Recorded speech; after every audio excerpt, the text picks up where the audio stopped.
نحمده ونصلي على رسوله الكريم أما بعد فقد قال الله تبارك وتعالى في القرآن المجيد والفرقان الحميد أعوذ بالله من الشيطان الرجيم بسم الله الرحمن الرحيم إنا أعطيناك الكوثر فصل لربك وانحر إن شانئك هو الأبتر صدق الله العظيم وصدق رسوله النبي الكريم ونحن على ذلك لمن الشاهدين والشاكرين والحمد لله رب العالمين. عزیز طلباء، آج عرفہ کا دن ہے. رسول اللہ صلی اللہ علیہ وسلم نے ارشاد فرمایا، جو آدمی عرفے کے دن روزہ رکھے گا تو اللہ تعالیٰ اس آدمی کے 2 سال کے گناہوں کو معاف فرما دیں گے. ایک اس سال کے گناہ جو سال گزر گیا، اور ایک اس سال کے گناہ جو اب چل رہا ہے. صرف ایک دن کا روزہ رکھنا ہے تو اللہ تعالیٰ ایک دن روزہ رکھنے کی برکت کی وجہ سے 2 سال کے گناہوں کو معاف فرمائیں گے. لیکن یاد رکھے، نیک کام کرنے کے ذریعے جو گناہ معاف ہوتے ہیں وہ ہمیشہ صغیرہ گناہ معاف ہوتے. کبیرہ گناہ بغیر توبہ کے، اور اگر وہ حقوق العباد ہو، جب تک حق واپس نہیں کریں گے تب تک وہ گناہ معاف نہیں ہوتے. آج میں آپ حضرات کے سامنے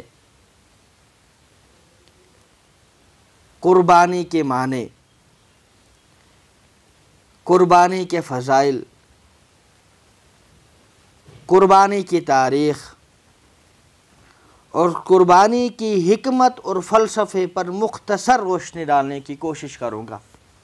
اللہ تعالیٰ سے دعا ہے کہ اللہ تعالیٰ مجھے صحیح کہنے اور ہم سب کو اس پر عمل کرنے کی توفیق عطا فرمائے. قربانی کا مطلب ہوتا ہے اپنی پسندیدہ چیز کو اللہ کے راستے میں قربان کر کے اللہ کے نزدیک، اللہ کی بارگاہ میں محبوب بن جانا اور اللہ تعالیٰ کے قریب ہو جانا. ہم اردو میں عید قربان بولتے ہیں، بڑی عید بولتے ہیں، لیکن عربی میں اس کو عید الاضحیٰ کہتے ہیں. اور اضحیٰ یہ اضحیۃ سے بنا جس کے معنی قربانی کرنا. تو عربی زبان میں اس کو عید الاضحیٰ اور اردو میں عید قربان یا بڑی عید کہتے.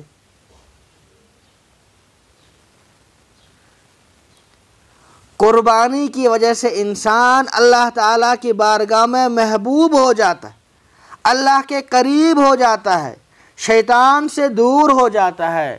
اللہ کی نظر میں اس آدمی کا احترام اور اس آدمی کی عزت بڑھ جاتی ہے جو آدمی ان دنوں میں قربانی کرتا ہے.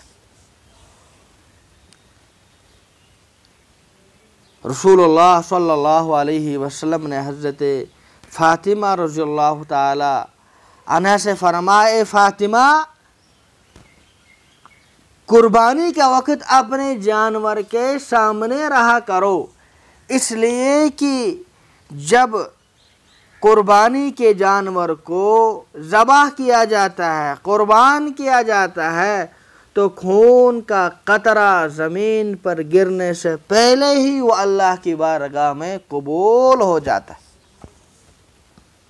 اور جانور کے ایک ایک بال کے بدلے میں انسان کو نیکی ملتی.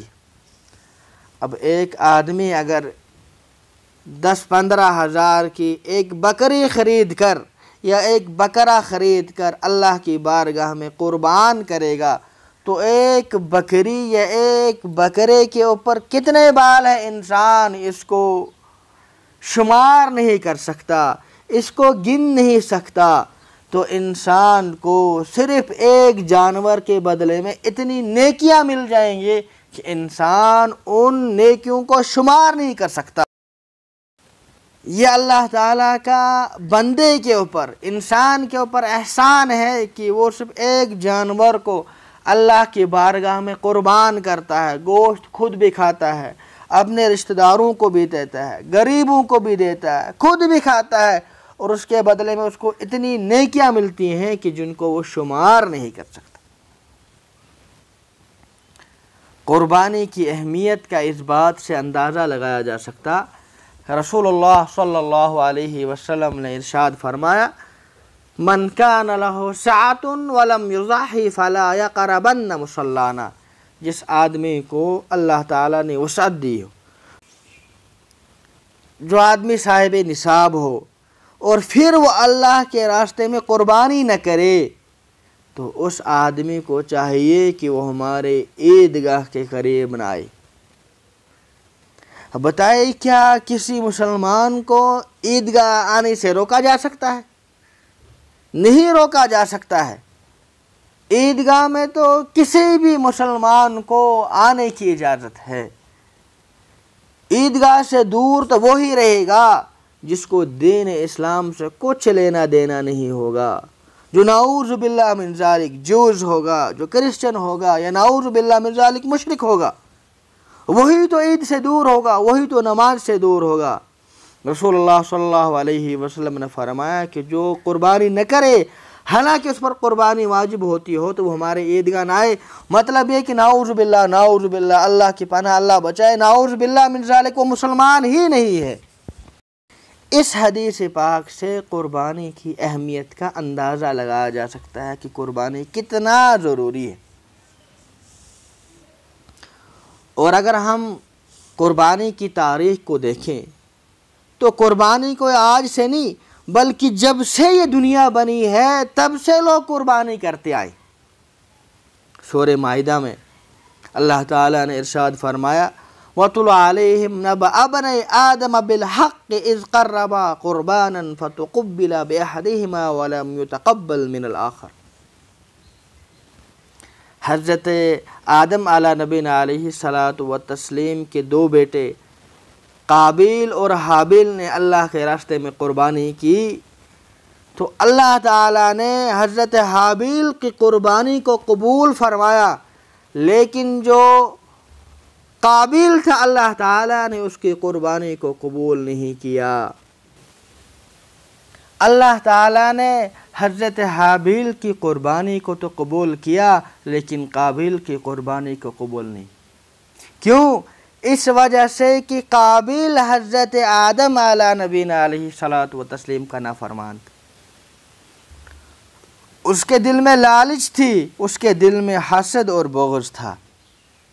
ہمیں بھی دیکھنا ہے کہیں ایسا تو نہیں ہے ہم بھی نعوذ باللہ من ذالک رسول اللہ صلی اللہ علیہ وسلم کے نافرمان ہیں، ہمارے دلوں کے اندر حسد اور بغض ہے، نعوذ باللہ ہمارے دلوں کے اندر لالچ ہے، نعوذ باللہ من ذالک ہم حضرت رسول اکرم صلی اللہ علیہ وسلم کے نافرمان۔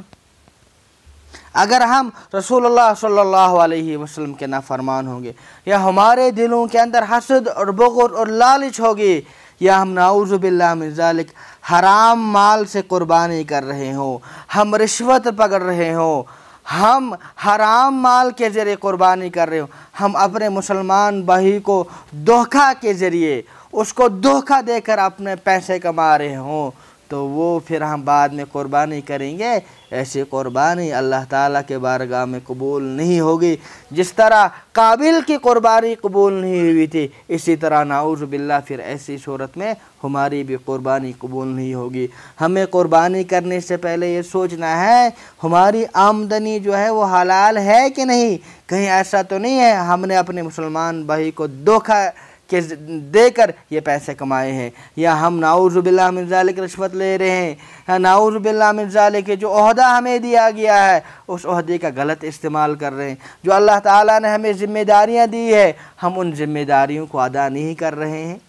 یہ ہمیں سوچنا ہے قربانی کرنے سے پہلے، اور ہم اس گفتگو کو یاد رکھیں جو قربانی کے فلسفے کو بتاتا ہے، جو قربانی کے مقصد کو بتاتا ہے، جو قربانی کے حکمت کو بیان کرتا ہے، کہ حضرت ابراہیم علیہ نبینا علیہ الصلوۃ والتسلیم کو جب اللہ تعالیٰ نے حضرت اسماعیل علیہ نبینا علیہ الصلوۃ والتسلیم کو قربان کرنے کا حکم دیا، تو حضرت ابراہیم علیہ نبینا علیہ الصلوۃ والتسلیم نے یہ نہیں عرض کیا یا اللہ جل شانہ یا باری تعالیٰ اس وقت تو میں بوڑھا ہو چکا ہوں، اس وقت میں بڑھاپے میں ہوں، میں اس وقت کمزور ہوں، لاچار ہوں، اس وقت تو مجھے سہارے کی ضرورت ہے، اس وقت تو مجھے مدد کی ضرورت ہے، بڑھاپے کی عمر کو آ چکا ہوں، اس وقت میرا ایک لخت جگر ہے وہ بھی چھوٹا ہے اور اس کو آپ قربان کرنے کا حکم دے رہے ہیں۔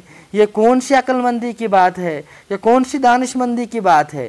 لیکن حضرت ابراہیم علیہ نبینا علیہ الصلوۃ والتسلیم نے ان باتوں کو نہیں پوچھا، بلکہ فوراً اللہ تعالیٰ کے حکم کی فرما برداری کرنے کی کوشش کی۔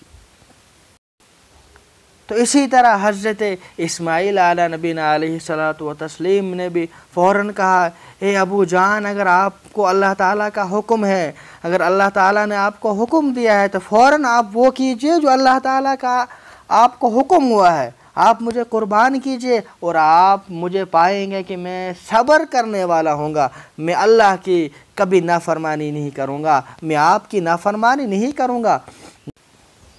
بلکہ کہا جاتا ہے کہ حضرت اسماعیل علیہ نبینا علیہ الصلوۃ والتسلیم نے عرض کیا، اے ابو جان آپ اپنی آنکھوں کے اوپر پٹی باندھ لینا، کہیں ایسا نہ ہو کہ آپ کو میری محبت آپ کے دل میں جاگ جائے اور آپ مجھے اللہ کے راستے میں قربان کر نہ سکو۔ میرے ہاتھ پیر باندھ لینا تاکہ میں پھڑ پھڑا نہ سکوں، کہیں ایسا نہ ہو جائے کہ میں موت کے ڈر سے بھاگنے لگ جاؤں۔ کیا ہمیں یہ چیزیں یاد ہیں؟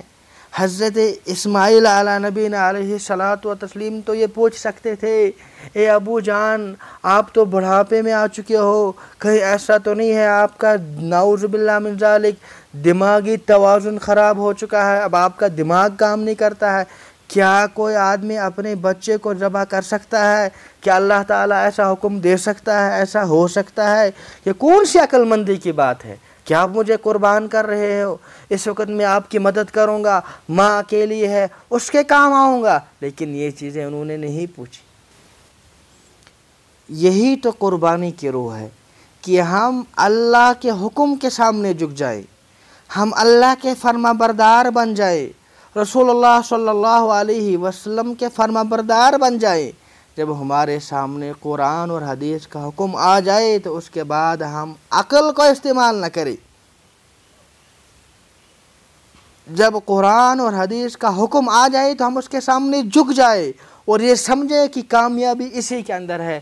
اگر ہم اس حکم سے دور جائیں گے دنیا کے اندر بھی ذلیل ہو جائیں گے اور آخرت کے اندر بھی ذلیل ہو جائیں گے۔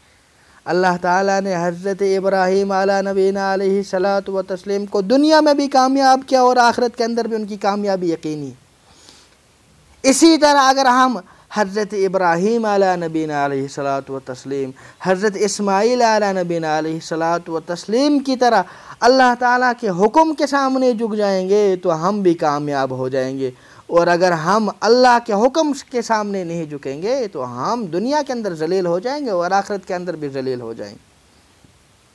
ہم قربانی تو کر لیتے ہیں لیکن جو قربانی کی روح ہے ہم اس کو نہیں سمجھتے ہیں۔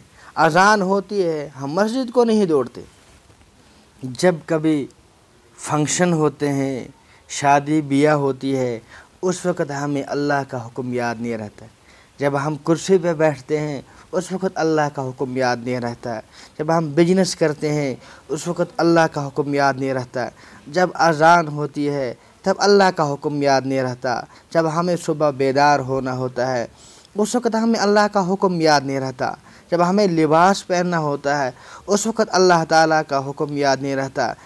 اصل تو یہ ہے کہ ہم اللہ تعالیٰ کے مطیع و فرما بردار بن جائے، اللہ کے حکم کے سامنے جھک جائے، یہی قربانی کا فلسفہ ہے۔